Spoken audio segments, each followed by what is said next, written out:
Hello friends, welcome to my channel teaching study line. साथियों, आज की इस वीडियो में एसएससी जीडी का प्रैक्टिस सेट करेंगे। अगर किसी ने हमारा चैनल टीचिंग स्टडी लाइन को सब्सक्राइब नहीं किया है तो चैनल को सब्सक्राइब कर लें और बेल आइकन को भी ऑन कर लें। वीडियो पसंद आए तो एक लाइक ज़रूर करें। तो चलिए दोस्तों, आज की वीडियो शुरू करते हैं। आज का पहला प्रश्न है, हमारी गैलेक्सी की आकृति कैसी है? हमारी गैलेक्सी की आकृति कैसी है? तो इसका सही जवाब हो जाएगा ऑप्शन सी, सर्पिलाकार। कैसी है? सर्पिलाकार है। गैलेक्सी किसे बोलते हैं? जिसमें हमारा सूर्य और तारे चमकते हैं या दिखाई देते हैं, वो हमारी क्या है? गैलेक्सी है। अगला प्रश्न है, पृथ्वी किस गैलेक्सी का भाग है? पृथ्वी किस गैलेक्सी का भाग है? तो किसका भाग है? आपका सही जवाब हो जाएगा ऑप्शन डी, मिल्की वे। कौन सी गैलेक्सी है? हमारे ब्रह्मांड में हजारों ऐसी गैलेक्सियां हैं, लेकिन हमारी सूर्य, चंद्रमा, पृथ्वी, जो सारी चीज़ें पाई जाती हैं, तारे, तो ये किस गैलेक्सी का भाग है या फिर ये पाए जाते हैं, उस गैलेक्सी का नाम क्या है? तो वो गैलेक्सी है मिल्की वे। कौन सी गैलेक्सी है? मिल्की वे। मिल्की वे गैलेक्सी है जिसमें हमारी पृथ्वी है। अगला प्रश्न है, सौर मंडल में ग्रहों की संख्या कितनी है? सौर मंडल में ग्रहों की संख्या कितनी है? तो कितनी है? आपका सही जवाब हो जाएगा ऑप्शन बी, 8। पहले 9 थे, एक यम था, इसको हटा दिया गया है। अब कितने रह गए? 8 रह गए हैं। कितने हैं सौरमंडल में? ग्रहों की संख्या कितनी है? तो 8 ग्रह हैं प्रेजेंट टाइम में। अगला प्रश्न है, सबसे चमकीला ग्रह कौन सा है? सबसे चमकीला ग्रह कौन सा है? तो इसका सही जवाब हो जाएगा ऑप्शन बी, शुक्र। कौन सा है चमकीला ग्रह? तो शुक्र ग्रह है चमकीला ग्रह है। अगला प्रश्न है, प्रश्न नंबर 5 है, सौरमंडल में सबसे बड़ा ग्रह कौन सा है? सौरमंडल में सबसे बड़ा ग्रह कौन सा है? इसका सही जवाब हो जाएगा ऑप्शन डी, बृहस्पति। बृहस्पति सौरमंडल में सबसे बड़ा ग्रह है। कौन सा है? बृहस्पति। अगला प्रश्न है, लाल ग्रह किसे कहा जाता है? लाल ग्रह किसे कहा जाता है? आपने सुना होगा कि जब लोग मंगल ग्रह पे गए थे तो वहां पर आग उगलती हुई दिखी थी। तो मतलब जहां पर आग होगी, आग कैसी होती है? पीली या लाल? कैसी होती है? जो आग की लौ होती है वो पीली होती है, लेकिन जहां आग होती है वो दिखने में कैसी लगती है? लाल। तो ऐसे ही रिलेट कर लें तो मंगल ग्रह कैसा है? लाल ग्रह है। कैसा ग्रह है? लाल ग्रह। प्रश्न नंबर 7 है, पृथ्वी के सबसे निकट ग्रह कौन सा है? पृथ्वी के सबसे निकट ग्रह कौन सा है? इसका सही जवाब हो जाएगा शुक्र ग्रह। कौन सा है? पृथ्वी के सबसे निकट ग्रह कौन सा पड़ता है? शुक्र ग्रह। अगला प्रश्न है, पृथ्वी का निकटतम तारा है। पृथ्वी का निकटतम तारा है। इसका सही जवाब हो जाएगा ऑप्शन ए, प्रोक्सिमा सेंटोरी। कौन सा है? प्रोक्सिमा सेंटोरी तारा है। प्रश्न नंबर 9 है, सूर्य के सबसे दूर स्थित ग्रह है। सूर्य के सबसे दूर स्थित ग्रह है। तो सूर्य के सबसे दूर कौन सा ग्रह है? तो आपका सही जवाब हो जाएगा option B, Arun. Sorry, Varun. क्या हो जाएगा? वरुण। अरुण के बाद में क्या पड़ता है? वरुण। तो सबसे दूर कौन सा ग्रह हो जाएगा सूर्य के? वरुण ग्रह हो जाएगा। अगला प्रश्न है, सौर मंडल का सबसे छोटा ग्रह है। सौर मंडल का सबसे छोटा ग्रह है। तो इसका सही जवाब होगा ऑप्शन ए, बुध ग्रह। कौन सा है? बुध ग्रह, जो सौर मंडल का सबसे छोटा ग्रह है। और सबसे बड़ा पूछा जाए तो बृहस्पति ग्रह।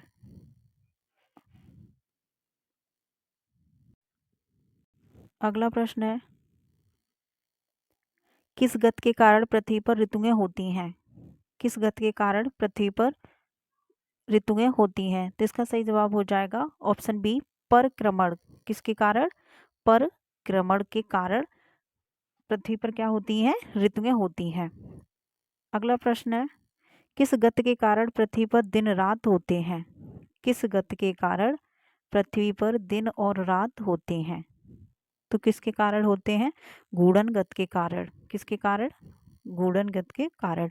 पृथ्वी जो हमारी गूढ़नगत करती है और परिक्रमण करती है, ठीक है। तो जो गूढ़नगत है उसके कारण क्या होते हैं? दिन रात होते हैं। और परिक्रमण काल के परिक्रमण जो होता है तो उसके उसके कारण क्या होता है? ऋतुएं बदलती हैं, ठीक है। तो इस प्रश्न कह रहा है किस गति के कारण पृथ्वी पर दिन रात होते हैं? तो गूढ़न गति के कारण पृथ्वी पर दिन रात होते हैं। अगर गूढ़न गति न करती पृथ्वी तो दिन और रात नहीं होते। अगला प्रश्न है, दिन और रात कहाँ बराबर होते हैं? दिन और रात कहाँ बराबर होते हैं? आपका सही जवाब हो जाएगा ऑप्शन सी, विषुवत रेखा पर। कहाँ होते हैं? विषुवत रेखा पर। अगला प्रश्न है, दो अक्षांशों के बीच की दूरी कितनी होती है? दो अक्षांशों के बीच की दूरी कितनी होती है? तो दो अक्षांशों के बीच की दूरी कितनी होगी? 111 किलोमीटर। कितनी है? 111 किलोमीटर। अगला प्रश्न है, निम्न में से पृथ्वी का उपग्रह है। निम्न में से पृथ्वी का उपग्रह है। तो पृथ्वी का उपग्रह कौन है? चंद्रमा। कौन है? चंद्रमा। तो इसका राइट आंसर हो जाएगा ऑप्शन ए, चंद्रमा। चंद्रमा किसका उपग्रह है? तो पृथ्वी का उपग्रह है। अगला प्रश्न है, प्रश्न नंबर 16 है, निम्न में से किस तिथि को दिन रात बराबर होते हैं? ऐसा कौन सा दिन है जिसको दिन और रात बराबर टाइम के होते हो? तो इसका सही जवाब हो जाएगा ऑप्शन डी, ए और बी दोनों। क्या है इसमें? ए और बी में क्या दिया है? 21 मार्च और 22 सितंबर। 21 मार्च और कब? 22 सितंबर। इन दोनों डेटों को आप समय देखना, दिन और रात क्या होंगे? बराबर समय के होंगे। सॉरी, 22 नहीं, 23 सितंबर। 21 मार्च और 23 सितंबर को दिन और रात बराबर होते हैं। अगला प्रश्न है, मध्य रात्रि का सूर्य कहाँ दिखाई देता है? मध्य रात्रि का सूर्य कहाँ दिखाई देता है? तो इसका राइट आंसर हो जाएगा ऑप्शन डी, उपर्युक्त सभी। आपके तीन ऑप्शन दिए हैं, आर्कटिक क्षेत्र में, अंटार्कटिका क्षेत्र में और नॉर्वे में, ठीक है। तो यहाँ तीनों स्थानों पर मध्य रात्रि का सूर्य दिखाई देता है। कहाँ कहाँ? आर्कटिक क्षेत्र में, अंटार्कटिका क्षेत्र में और नॉर्वे में। अगला प्रश्न है, पृथ्वी की ऊपरी परत को क्या कहते हैं? पृथ्वी की ऊपरी परत को क्या कहते हैं? हम जिस पृथ्वी पर रह रहे हैं तो वो भी एक पृथ्वी की परत है, लेकिन जो खोदी जाएगी तो नीचे भी उसकी दो परतें और निकलेंगी। तो जो ऊपर वाली परत है तो इसको क्या कहते हैं? तो इसको बोलते हैं भूपर्पटी, जिसे भूपर्पटी को क्रस्ट भी बोलते हैं। क्या बोलते हैं? क्रस्ट। तो जिस जिस लेयर पर हम अभी रह रहे हैं, पृथ्वी पर रह रहे हैं, तो ये पृथ्वी की ये भी क्या एक सतह है, ठीक है। इसको खोदेंगे तो नीचे भी दो सतह और निकलेंगी, तीन सतह होती हैं। तो हम अभी रह रहे हैं जिस पृथ्वी पर, वो सतह पृथ्वी की कौन सी है? तो वो भूपर्पटी। उसको क्या बोलते हैं? भूपर्पटी। और ये प्रश्न बहुत पूछा जाता है, ये भी पूछा जाता है कि कौन सी सतह में कौन सा तत्व सबसे ज्यादा पाया जाता है, ठीक है। तो इसको डिटेल में बाद में बताएंगे, लेकिन अभी इतना ही देख लीजिए, हम जिस सतह पर रह रहे हैं, पृथ्वी की जिस सतह पर हम रह रहे हैं उस सतह को भूपर्पटी कहते हैं और भूपर्पटी का दूसरा नाम है क्रस्ट। अगला प्रश्न है, पृथ्वी की ऊपरी परत में किस तत्व की मात्रा सर्वाधिक होती है? अभी मैं बता रही थी, वो प्रश्न आ ही गया।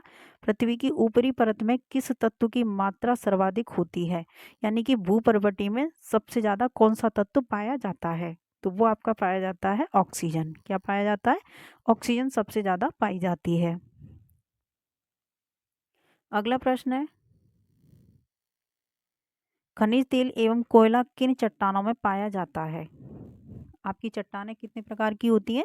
तो चट्टानें होती हैं 3 प्रकार की। कितने प्रकार की होती हैं? वो आपके ऑप्शन दिए गए हैं, अपसादी चट्टानें, आग्नेय चट्टानें और कायांतरित चट्टानें, ठीक है। तो ये 3 प्रकार की हमारी चट्टानें होती हैं। अब यहाँ पूछा है खनिज तेल और कोयला, ये दो चीजें, खनिज तेल और कोयला किस चट्टान में पाया जाता है? तो इस प्रश्न का सही जवाब हो जाएगा ऑप्शन ए, अवसादी चट्टानें। अवसादी चट्टानों में याद रखना खनिज तेल और कोयला पाया जाता है। अगला प्रश्न है, विश्व का सबसे ऊंचा ज्वालामुखी पर्वत कौन सा है? विश्व का सबसे ऊंचा ज्वालामुखी पर्वत कौन सा है? तो इसका सही जवाब हो जाएगा ऑप्शन सी कोटोपैक्सी।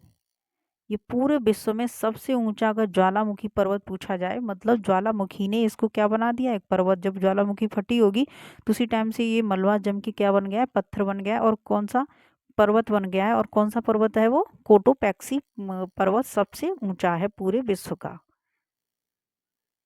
अगला प्रश्न है, भूकंप की तीव्रता की माप किस यंत्र के द्वारा की जाती है। भूकंप की तीव्रता की माप, जब हमारा भूकंप आता है तो किस गति से आता है, तो तीव्रता मतलब उसकी भूकंप की गति की जो हम माप करते हैं वो किस यंत्र के द्वारा करते हैं। भूकंप की गति की माप जो की जाती है वो किस यंत्र के द्वारा की जाती है, तो इसका सही जवाब हो जाएगा ऑप्शन बी सिस्मोग्राफ। क्या है, सिस्मोग्राफ एक यंत्र होता है जिससे भूकंप की तीव्रता या गति को मापा जाता है। अगला प्रश्न है, विश्व का सर्वाधिक ऊंचा सक्रिय ज्वालामुखी है। विश्व का सर्वाधिक ऊंचा और सक्रिय ज्वालामुखी है, जो कैसा है, एक्टिव है, जो कभी भी फट सकता है। सक्रिय ज्वालामुखी पूछा है, और निष्क्रिय ज्वालामुखी भी होते हैं, लेकिन इस प्रश्न में भी पूछा है विश्व का सर्वाधिक या सबसे ऊंचा सक्रिय ज्वालामुखी कौन सा है। तो इसका सही जवाब हो जाएगा, इसका भी सही जवाब हो जाएगा कोटोपैक्सी। क्या हो जाएगा, कोटोपैक्सी। कोटोपैक्सी मतलब अगर पूछा जाए कि सबसे ऊंचा सक्रिय ज्वालामुखी तो कोटोपैक्सी है, ठीक है। ये सक्रिय भी है और विश्व का सबसे ऊंचा पर्वत भी है, ज्वालामुखी पर्वत, ठीक है। कौन सा है, कोटोपैक्सी। अगला प्रश्न है, निम्नलिखित में से किस महाद्वीप में ज्वालामुखी नहीं है। ऐसा कौन सा महाद्वीप है जिस जहां पर ज्वालामुखी नहीं है, ठीक है, वहां ज्वालामुखी आती ही नहीं है। तो कौन सा है ऐसा महाद्वीप, आपका सही जवाब हो जाएगा ऑप्शन डी ऑस्ट्रेलिया। ऑस्ट्रेलिया, हम किस महाद्वीप में रहते हैं, तो हम लोग रहते हैं, हम किस देश में रहते हैं, भारत में। भारत किस महाद्वीप में आता है, एशिया महाद्वीप में, ठीक है।